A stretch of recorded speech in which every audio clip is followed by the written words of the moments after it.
Bonsoir les filles, bonsoir Michel. Bonsoir Stéphanie. Les filles, j'ai la chance ce soir d'être avec Michel qui est notre coach en coiffure et esthétique afro, on va dire. J'ai ce soir Michel Ornella. Ornella, elle a envie de se faire des tresses. Oui. Elle a les cheveux afro. Il me semble, et il lui semble aussi, mais nous avons besoin de confirmation et d'indication, qu'il existe différentes techniques.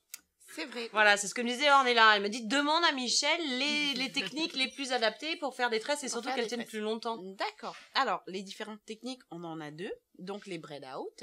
Braid out. Voilà, les tresses par trois. Ah, avec 3 brins. Avec 3 brins. D'accord. Ou les twists. Les twists, Donc, il y a les combien de brins? twists, 2. C'est quoi? 2 brins. Voilà. D'accord. Donc, les braids et les twists. D'accord. 2 brins. Est-ce qu'il y a des soins à faire avant ou des techniques à faire pour aider à ce qu'ils tiennent plus longtemps ou hésiter, tu sais, les petits radars qui sortent des tresses là? Oh, comment c'est joli ça. Alors, avant les tresses, toujours se faire un soin. D'accord. Donc, un masque qu'on laisse. Voilà. Ah, on le laisse sur voilà, le cheveu on pendant laisse qu'on poser. tresse. Non, on laisse poser le soin. D'accord. Voilà, pendant une demi-heure, voire la journée, si on peut le faire la journée. Ouais. Et ensuite, on fait ses tresses pour pas agresser les cheveux. D'accord. Puisque le cheveu sera nourri, il sera hydraté. Mais est-ce que ça va tenir? Ah, ben, parce que c'est comme quand on fait un chignon, tu sais. Enfin, oui. moi, avec mes cheveux blanches, les cheveux lisses, quand on fait des chignons, on nous dit il faut pas trop se laver les cheveux 2-3 jours avant pour qu'ils soient sales. Eh ben, pas les tresses. Les tresses, justement, il faut qu'ils soient propres. Donc, sur les cheveux afro, faut être propre. Il faut être propre. C'est D'accord. mieux. Et en général, quand on fait ses tresses, ben, on met, pour certaines filles, soit des sérums, ou alors de l'huile ou du beurre de karité ou de mangue, et on fait sa tresse avec. On va dire ça aide à coller, si on peut dire, les tresses, mais il faut pas en abuser non plus. D'accord. Ouais, de savoir mettre la bonne dose. Et du coup, une tresse, on peut la laisser combien de temps? On dort avec? On dort avec, on peut les garder, on va dire, 1 semaine. Maximum, parce qu'après, ça va... ça s'en va. Ça s'en va, ça s'en mêle, et c'est pas beau. Ah, en plus, ça s'en mêle. Oui, ça s'en mêle et c'est pas beau. D'accord. Eh bien, Ornella, je pense que tu as toutes les indications nécessaires pour faire tes jolies tresses. Voilà. Il existe aussi des tresses... alors, là, tu parlais de la grosse tresse. Voilà, des tresses. Et il existe aussi des tresses qu'on fait mèche par mèche. Plaquées. Ah, les tresses plaquées. Les techniques à faire avant sont les mêmes? Sont les mêmes. C'est exactement la même chose, puisque le cheveu, il sera utilisé de la même façon. Mais au lieu d'être, on appelle ça un piqué lâché quand on les lâche. Et après, on a les tresses plaquées qui est carrément sur la peau. D'accord, très bien. Merci beaucoup, Michel. De rien, Stéphanie. Les filles, je vous souhaite une bonne soirée, un bon appétit, parce que c'est l'heure de dîner. Je vous dis à demain soir, je vous fais des gros bisous, et puis à bientôt. Ciao, ciao. Bonsoir les filles, bonsoir Romy. Bonsoir Stéphanie. Les filles, nous avons ce soir la chance d'avoir une professionnelle de la coiffure avec nous. Romy, il faut que tu aides absolument Elodie. Comment est-ce qu'on peut garder un cheveu brillant? Est-ce qu'il y a des trucs et des astuces que tu peux nous donner? Il y a plein d'astuces. Des secrets de vie. Donc oui, effectivement, on a pas mal de petites choses à proposer pour les fêtes. Donc on a reçu justement, il n'y a pas longtemps, le nouveau maquillage pour cheveux. Ah, génial. Ouais. Donc, après le visage, après le maquillage pour le visage, on fait le maquillage pour les cheveux. Voilà, on peut l'appeler aussi vernis pour cheveux. D'accord. En fait, c'est des teintes, on a du violine, c'est des teintes un petit peu plus festives justement. Du violine, du rose, du bleu. D'accord. On peut l'appliquer sur le cheveu directement. Et ça s'en va au lavage? Et ça s'en va au lavage. Voilà. D'accord. Si on veut l'enlever plus vite, on va faire plus de shampoing. Si on veut le garder, ça s'élimine naturellement au fur et à mesure, au shampoing. Voilà, sans décoloration, sans abîmer le cheveu. Il n'y a aucun engagement pour la cliente. Un petit coup de folie le soir, un petit coup de bleu. Allez, hop, une mèche bleue. Bah, un petit peu de fantaisie dans les cheveux. Ah ouais. Juste pour les fêtes. C'est sympa. Ensuite, qu'est-ce qu'on peut avoir d'autre? Donc on a ça, c'est un peu le côté plus festif, où ça va se voir, où c'est sympa, c'est fun. Et puis on a après les colorations. Donc ça reste service en salon aussi. Les colorations gloss. D'accord. Donc, comme le rouge à lèvres pour les lèvres, c'est du gloss pour les cheveux. Ah, donc ça brille, parce voilà, que le gloss, ça donne de la brille. brillance. Ça donne de la brillance. On peut choisir les teintes qui vont avec les clientes. C'est là que on va rentrer avec les foulards. Ah, c'est quoi ces jolis foulards, Romy? Voilà, raconte-nous. En Qu'est-ce que c'est, ça, les filles? C'est pour aider nos clientes à choisir ces reflets qui vont mieux leur aller. Donc, le reflet le mieux adapté à leur couleur. Voilà. D'accord. Alors, donc en fait, alors il y a le vert aussi. Hein. Donc moi, comme vous pouvez le voir, je ne suis pas du tout vert. Je ne suis pas du tout bleu non plus. Alors Romy. Donc en fait, juste rectification, c'est Côté reflet froid et reflet chaud. D'accord. Donc toi, t'es quoi, toi, par exemple? Moi, par exemple, mon visage est beaucoup plus lumineux avec du chaud, Ouais. donc le cuivré, Ouais. que le côté froid. Avec du fuchsia. Voilà. Et moi, alors? Toi, je pense que tu as Et bien moi, trouvé alors ta teinte. Moi, c'est fuchsia. Je pense plutôt que tu es chaud. Ouais. Moi, je suis plus dans le corail. Mais les deux te vont, on dirait. Ouais, mais moi, je suis très couleur Chaud, fille comme qui ça. se voit, Les fuchsia, le rose. Ouais. Bonsoir les filles. Bonsoir Christelle. Bonsoir Stéphanie. Les filles, comme vous pouvez le constater, j'ai l'extrême chance ce soir d'être avec Christelle qui est notre psy, la psy de Secret de Filles.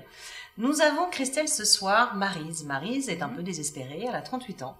Maryse, elle a une aventure amoureuse avec un homme marié. Ah, d'accord. Et en fait, elle est à un moment de sa relation où elle lui demande de faire un choix. D'accord. Comment est-ce qu'elle peut lui demander de faire un choix entre sa femme et elle? Alors oui, effectivement, c'est une situation qui est très compliquée. Ouais. En amour, on ne choisit pas, hein, bien entendu. Mais ça. Effectivement, on peut se retrouver dans des situations où là, il y a plusieurs personnes qui entrent en compte. Et dans l'histoire, il y aura forcément des gens malheureux. Il faut le savoir d'avance. Et il faut qu'elle se dise surtout que si elle a besoin d'aborder le sujet avec lui, c'est qu'elle est arrivée à un stade où elle a besoin que les choses s'éclaircissent. Voilà, c'est ça. Je pense que c'est ce qui se passe. Hein. Oui, qu'elle a besoin que lui prenne une décision. Après, Maryse, il faut savoir que la réponse qu'il donnera ne sera peut-être pas celle attendue. Et ça, il faut s'y préparer. En fait, il faut s'attendre à du positif comme du négatif. C'est ça. C'est ça. Après, la façon de le dire, je ne sais pas s'il y a forcement une façon. Ça vient du cœur. C'est ça. Je pense. Puis que si elle se pose cette question, c'est qu'elle est arrivée à un stade où elle a besoin de savoir. Maintenant, je crois que l'essentiel, c'est de dire à cet homme ce qu'il en est réellement, son désir, ses sentiments à elle. Et puis qu'elle se prépare. Au pire comme au meilleur. Après, je lui souhaite le meilleur et je souhaite aussi que tout le monde puisse s'y retrouver dans cette histoire. Mais il y aura forcément des gens malheureux. Comme dans C'est toutes sûr. les histoires d'amour. Ou pas. Quelquefois, il est possible que cet homme marié, s'il a une liaison extra-conjugale, c'est peut-être que dans son couple ça ne va pas et que sa femme n'attend que ça. Que quelqu'un prenne une décision. L'ironie du sort en fait. Quelquefois, c'est ça. Voilà, il y en a. On en rigole, mais des fois ça peut. Ouais, c'est ça. C'est un petit peu comme quand on élève un sparadrap. Il faut le geste soit fait. Ça fait mal 3 minutes et après ça fait mal, passe. mais après c'est fini. Ça passe. Donc je crois qu'il faut vraiment que Maryse elle se fasse confiance, et puis qu'elle voit ce qui peut en être pour elle comme pour lui dans leur relation, mais au moins elle sera fixée, au moins elle saura. Bon voilà, t'as les réponses à ta question. Les filles, n'hésitez pas à nous envoyer vos questions sur www.secretdefilles.tv et n'oubliez pas, il faut que ça sorte du cœur. Ciao les filles. Bonsoir les filles, bonsoir Amina. Bonsoir. Les filles, j'ai la chance ce soir d'être avec une experte de la lingerie féminine. Amina, nous avons Manon qui a 27 ans, qui se marie. D'accord. Donc en fait, elle voudra avoir des conseils sur l'achat effectivement de sa lingerie. Qu'est-ce que tu peux lui conseiller? D'accord. Tout d'abord, il faut absolument qu'elle ait choisi sa robe. Parce que très souvent, il faut des sans-bretelles, pour des robes de mariée, etc. Donc d'abord, c'est le choix de sa robe. D'accord. En fonction de ça, nous allons nous adapter. S'ils font sans bretelles, c'est ce qui est le cas très souvent, il faudra choisir une coupe bien adaptée, confortable, qui tiennent bien. Parce que des fois, sans bretelles, c'est un petit peu embêtant, ça tient pas. Tout à fait, mais pour ce genre-là, il y a des modèles qui sont assez raffinés, qui font marier et qui sont bien. Très souvent, les jeunes filles, elles aiment bien aussi des guêpières. C'est l'occasion pour mettre de la dentelle sur tout le corps et être très habillée et chic. D'accord. Est-ce qu'il y a une matière que les mariés préfèrent en général? Très souvent, c'est un peu lycra pour que ça soit souple et confort. Et également, les gens aiment beaucoup la dentelle. Un rappel de dentelle sur la lycra. Parce que la robe, elle est tellement belle et chargée en dentelle et en motifs que un simple soutien-gorge assez sobre en lycra, une petite dentelle légère suffit pour pour être bien sous sa robe de mariée. Et on conseille aussi pas forcément le string depuis le matin jusqu'à le soir parce que elle sera vraiment pas confortable toute une journée. Maintenant, une culotte classique ou un shorty pour la journée et un petit string le soir. On conseille vraiment 2 bas pour un soutien-gorge pour le jour du mariage. Ah, 2 bas avec le soutien-gorge. Bien sûr. Mais alors dans ces cas-là, le soir, elle va dépareiller? Non, elle porte dans la même gamme. Du blanc. Toujours la même gamme du soutien-gorge, mais dans une autre forme. Pour être un petit peu plus sexy le soir. Voilà. Pour sa nuit de noces. Absolument. On dit toujours que la dentelle, ça gratte un petit peu, non? Non. C'est Les fini, belles ça, dentelles, non. Les dentelles de bonne marque, de lingerie, en général, ça ne gratte pas. Donc, romantisme égale lycra, dentelle. Et dentelle. Bien. Merci beaucoup, Amina, pour ces précieuses prie. informations. Manon, tu es parée pour ton mariage. Je ne sais pas si tu as déjà acheté ta robe, mais en tout cas, en ce qui concerne les sous-vêtements, tu as eu droit à une experte. À bientôt, les filles. Bonne soirée. Au revoir. Bonsoir les filles, bonsoir Franck. Bonsoir Stéphanie. Les filles, j'ai la chance ce soir d'être avec un professionnel de la santé. Franck, nous avons Christelle qui a 31 ans, qui a entendu parler d'un appareil, une machine de soins, qui s'appelle le Medicoon.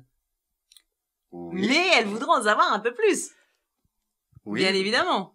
Qu'est-ce que c'est que le Medicoon? Qu'est-ce que le Medicoon? Donc merci d'avoir déjà entendu parler de cet appareil parce que je suis un des seuls dépositaires sur la Réunion à bénéficier de cet appareil-là. Il y a des filles qui t'écoutent, qui te suivent. Exactement. Malheureusement, elle n'est pas encore assez connue. Donc en fait, le Medicoon, c'est un palpé roulé qui a développé une autre technologie que les palpés roulés existants. Donc on va parler un petit peu technique, mais c'est la définition même de cet appareil-là. Il faut en parler un petit peu. Il faut en parler un petit peu. Donc en fait, c'est la multi-micro-stimulation alvéolaire. Donc ça paraît très compliqué. La multi-micro-stimulation alvéolaire. Voilà. Donc en fait, au lieu sur les rouleaux du palpé roulé, au lieu d'avoir une seule bouche d'aspiration qui peut être douloureuse ou désagréable, en fait, c'est comme le système de poulie où on démultiplie la force. Donc ils ont démultiplié les points d'aspiration. Au lieu d'avoir un gros point d'aspiration central, ils ont développé des rouleaux avec des micro-aspirations. Oui. Et donc qui développent 1180 points d'aspiration au décimètre carré. Voilà, donc ce qui permet de démultiplier la force. Donc c'est comme quand vous voulez déplacer un poids, si vous tirez avec une corde, vous n'y arrivez pas, vous mettez une poulie, ça vient tout seul. D'accord. En fait, là, c'est un petit peu le même principe. L'avantage de cette technique-là, c'est que ça permet de pouvoir faire du Medicoon tous les jours, voire dans des centres spécialisés avec un suivi d'en faire matin et soir.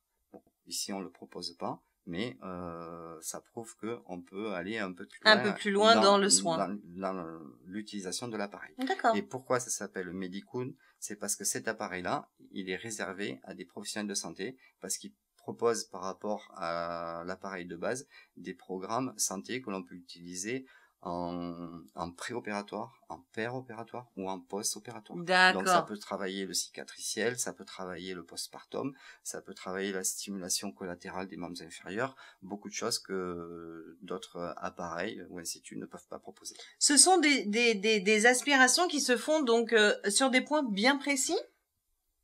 Alors il y a selon les zones que l'on veut travailler, il y a différentes tailles, on appelle ça des rouleaux. D'accord. Il y a différentes tailles, donc en fonction du protocole utilisé, des zones à traiter, de l'effet recherché. Donc on adapte la taille du rouleau à ce que l'on veut faire et pratiquer. Et après il y a une technique de passage du rouleau d'une certaine manière. D'accord. Sachant que si moi je fais travailler un petit peu, mais pour que la personne reste sur un effet quand même de bien-être et de douceur, on finit toujours par le dos, pour donner une touche un petit peu plus voluptueuse après avoir bien travaillé. Relaxante aussi un petit peu. Exactement. C'est ça. Bon bah voilà, le Medicoon. Christelle, tu as eu toutes les informations que tu souhaitais. Merci beaucoup Franck pour toutes ces informations et renseignements très importants. Merci les filles, n'hésitez pas à nous retrouver sur www.secretdefille.tv et bien sûr notre page bleue. Salut les filles, à bientôt.